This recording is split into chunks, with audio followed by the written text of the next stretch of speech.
like, I think Elijah Moore's better than Corey Davis. Freaking finally, they're looking for this guy. He's just been open all year. Devonta Smith, he's been balling in fantasy as well. I'm all in. Screw it. Yeah. I'm all in. Like, the dude's proven it. The dude has proven it, and he is balling right now. Look at the release. There's your separation. Great route. Stutter and go. Gets by clean. That is unbelievable. May be the greatest catch I've ever seen. I wanted to talk to you about these wide receivers, that have, I don't know, kind of sort of lifted their overall production, and in the process have lifted their fantasy teams as well. And I know you listed out, 5 guys that have really kind of sort of provided a spark. And I think top of that list, it's got to be Elijah Moore. Dude, how exciting. How exciting is the Elijah Moore thing? Awesome, he's the wide receiver too over the since week 8. And, I love to do this, by the way, this time of year, because I talk about this all the time. There can be little chapters of a season within one season. There can be like portion, and the Elijah Moore thing is perfect. Like, he'd been getting a lot more playing time, a lot more burn after his bye week, which makes sense. We tend to see that with rookies. But, he's like become a focal point of the Jets offense. Actually, when you look at it from just a full season standpoint, now at this point, he's been one of the most productive players. Like, of course, I think Elijah Moore's better than Corey Davis. I don't know if that's a hot take or whatever, but he's better than Corey Davis. He's obviously better than Jamison Crowder and all these goofballs he's been rotating with. And, we've been seeing the signs, we've been seeing the signals. Subscribers to the site saw the rookie report that went live this week, and like how good Elijah Moore has been. And what's interesting too, James, like we talked about Elijah Moore all summer as a guy that, like, man, he's a smaller player. He should probably be lining up in the slot. The Jets have never made him a slot receiver this year because they're doing the veteran deference game, and Jamison Crowder is playing in the slot. Like, they've been using Elijah Moore as an outside X receiver, and he's actually been crushing against press man coverage all year. It's basically just been like, freaking play the guy on every snap, like play him more. And last week against the Dolphins, that finally happened. He ran a route on 84% of the dropbacks. He finally got that promotion. You guys know I love this player, and I think he is a special talent and like your reception perception superstar. I wanted to be a little cautious until we saw that playing time bump up. Now it's like, all gas for Elijah Moore. If he's going to continue to play this role, I think he's in that wide receiver 3 conversation every single week. It was such a slow start, and I don't know, how do you feel about this too? It's like, man, this is not a good look for Zack Wilson. That's the biggest question, right? Yeah. It's like, when Zack Wilson was starting and playing, the Jets, man, they struggled to score points, and then it was especially bad for Elijah Moore. And then really once he went to the bench, and it was like, all right, cool. Like, we're starting to spread the ball around a little bit more. And then Elijah Moore started to see a tick up in production. Listen, week 11, that was the big question mark here. Look, they're going against a Miami secondary that has Xavier Howard, has Byron Jones, Corey Davis is back.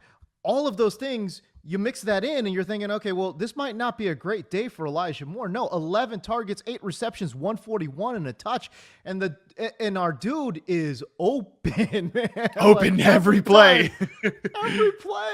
Every play you see him catching this ball, he's freaking open. I was very encouraged by that. And then you take a look at his next 3 games here. They've got the Houston Texans, which is a great matchup. Philadelphia, which is a great matchup, I think, for him as well. And then New Orleans, which is, again, it's one of those secondaries that it's either a stop or a big play. It's very binary. You know what I mean? So, yes. I think he's got a great set of games coming up here. And boy, I don't know how you don't start him now. He gets the Dolphins again. Then he gets the Jags and the Bucks to finish up the season. So it's like, that's a great schedule all the way through. The biggest question is just Zack Wilson. Like, is he, we know the deal, and we've talked about on this show, which I don't think it's been discussed enough, is that he's transitioning from being like an improvisational passer to trying to actually run an NFL offense. Mike White did it okay for a couple weeks, but he was checking down so much and just hitting the running back and everything. And that's why I think also probably to like justify the fact they traded a potential 5th round pick for Joe Flacco. They throw Joe Flacco out there, but Joe Flacco actually runs the offense. Like, Zack Wilson just doesn't run the offense. He just doesn't like go through his progressions and, Moore wasn't my first read, but he's open on this backside dig. Let me hit him. It's just like, let me go sprint out the pocket and like point downfield to Corey Davis and try to throw him a jump ball. That's the Zack Wilson playbook. Whenever Zack Wilson does get back in there, and he will at some point, that's going to be the 1 week concern, whether that's next week against the Texans, the week after against the Eagles. That's the only concern with Elijah Moore. But I agree with you. It's like, how do you put that back on the bench? Because the Jets definitely aren't putting it back on the bench. Yeah, no, it's definitely true. Just to button up this Elijah Moore conversation, his first 4 games of his rookie campaign, he missed one. I think he had a concussion. But he averaged with Zack Wilson starting full games. Zack Wilson, he averaged 5 targets, 2 receptions, and 16 yards per game. That's not good. And then, of course, after, over the last, 4 games now, again, Zack Wilson out of there, he's been averaging nearly 8 targets a game, 6 receptions, 84 yards, and he's got 4 touchdowns in 4 games as well. So he's been absolutely they're just looking for him now. Hey, while I got you here, too, it's a great segue into talking about the rookie report. I don't think we gave it enough, airtime, I think, when we got onto the big show last week. Talk to the folks about where they can find it, what they can expect on the rookie report as well. Basically, what you're going to get is like a small sample look at 10 rookies from this last draft class. Mentioned Elijah Moore, awesome. Rashad Bateman, awesome as well in reception perception. We knew that. Also Devonta Smith, Jamar Chase, Jalen Waddle, Terrace Marshall, Nico Collins. Nico Collins, interesting. He popped up, for a pretty decent performance there in reception perception, which I was surprised about. But yeah, basically that's what the rookie report is. That we can easily transition this discussion now into Devonta Smith too, because he is a guy that's been crushing it as well. Number 1 in success rate versus zone coverage as a rookie. He's another guy been open all year. James is showing the alignment data right now, so you can see where like I said, I really kind of tried to add in the rookie report too, to just like give you kind of the quick and dirty look, for the alignment and the success rate data. I hope people like it. It's the first time I've ever offered the in-season data this year. Yeah, and awesome. I thought it was really telling for me too, especially like this just confirms like why we should be high on Elijah Moore. Rashad Bateman as well. And Bateman is just tough with Lamar not playing last week. You knew that was not going to work out. Yeah. I mean, there's just so much information here, and you look at the success rate versus zone versus man. And these guys, man, I'm stunned, man. Like, these guys are putting up. That's what I mean. When you look at it from a historical perspective, these are elite numbers, bro. I know. And it is, of course, these are not full reception perception samples. We know that because it's just halfway through the season. So that's important to remember. But yeah, so I think it's just like a good kind of check-in, right, on these guys. But scroll down to Devonta Smith's route chart, because I think people need to see that. There you go. But yeah, basically, after we just talked to Elijah Moore, we talked about him in the rookie. A lot of green. We talked about Elijah Moore in the rookie report. Devonta Smith right up there too. Devonta Smith, he's been balling in fantasy as well. I know he only had 60 yards last week, but he's the wide receiver 7 since week 8. He's been unbelievable. And this just kind of goes to show you reception perception shows that he's been open. Number 1 in success rate versus man, really good scores. Number 1 in success rate versus zone, really good scores against man and press as well. You see he's been winning across the route tree. Like, this guy has just been getting separation.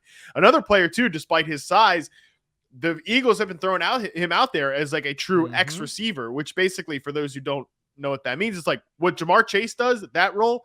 That's what Devonta Smith has been doing in terms of like lining up against the number 1 corner, lining up on the line of scrimmage against press coverage. Now, finally, that the Eagles, I think, have switched to this low volume pass attack. Eagles were going into last week 30. They still are 32nd neutral pass rate. Like, they're establishing the hell out of the run right now. And I think it's actually made the offense better. It's made the offense more efficient. That's, of course, the one concern with Smith as well, is just, he gets just 60 yards last week. Him and Dallas Goedert are basically the only players that are going to get targets. I think Smith had 6 targets and Goddard had 8 targets last week. And then no one else got any volume. Jalen Reagor gets 3 targets and turns him into -1 yards last week. Like, we know that's not going to, we know Jalen Reagor is not happening, but like, pretty good schedule for Devonta Smith to end the season too.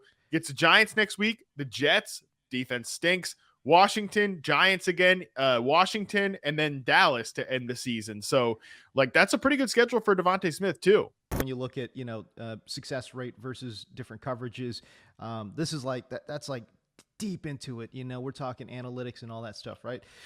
Devonta Smith, Jamar Chase. Okay. I'll just give you guys some raw numbers, and it's eye opening. When you just kind of look at, what they're doing from a season-long perspective. But Devonta Smith and Jamar Chase, Devonta is actually averaging 14.2 air yards per target. So his ADOT is 14.2. Jamar Chase's ADOT is 13.12 or 16. So Devonta Smith is actually averaging more air yards per target than Jamar Smith, which I think a lot of folks would be very surprised by. Targets are just about the same, 67 versus 73. Devonta Smith has 42 receptions. Jamar Chase has 44. Now, the yardage is significantly different, right? Where Devonta's got 600 and Jamar's got 835. So much of that has come after the catch, though. As a matter of fact, almost all of it. Yards after the catch, Devonta Smith, 138. Yards after the catch, Jamar Chase, 315. So, usage-wise, they are very similar. And they're actually producing... in terms of catch rates and all that stuff, it's all very, very similar. It's just what is happening after the catch. And that is where Jamar Chase has separated himself. Yeah, unbelievable, and that is what makes him a special player. You know what I mean? His ability to win downfield, his ability to kind of, get all that separation. And then after the catch, oh my gosh, so dangerous as well. But I think it just is a very eye-opening thing to look at Jamar Chase and Devonta Smith, because we pretty much consider Jamar Smith to just be a rookie god right now. Yeah, right. And Devonta Smith is, I'm telling you, pretty he's close. Right there. And Matt, I had a lot of hesitation with Devonta Smith coming into this season. You know what I mean? Not saying that he couldn't do it. And I always said, hey, listen, I'm not saying he can't do it. I'm just saying a player like him has never done it before. So, and I was just waiting to see if it was going to work. I wasn't all in. I know you were all in on Devonta Smith, and I was like, I'm just not all in yet. But you know what? I'm all in. Screw it. I'm all in. Like, the dude's proven it. The dude has proven it, and he is balling right now, and he looks really, really good. And yeah, is he a step down from Jamar Chase? Yeah, but golly, it's awfully close. It's a lot closer than people would think. I'll say that. Yeah, Jamar Chase dropped on just 33%, dropped on first contact on just 33% of his in-space attempts in reception perception. Devonta Smith, 70%. So, yeah, that's definitely never going to be the strength of Devonta Smith's game.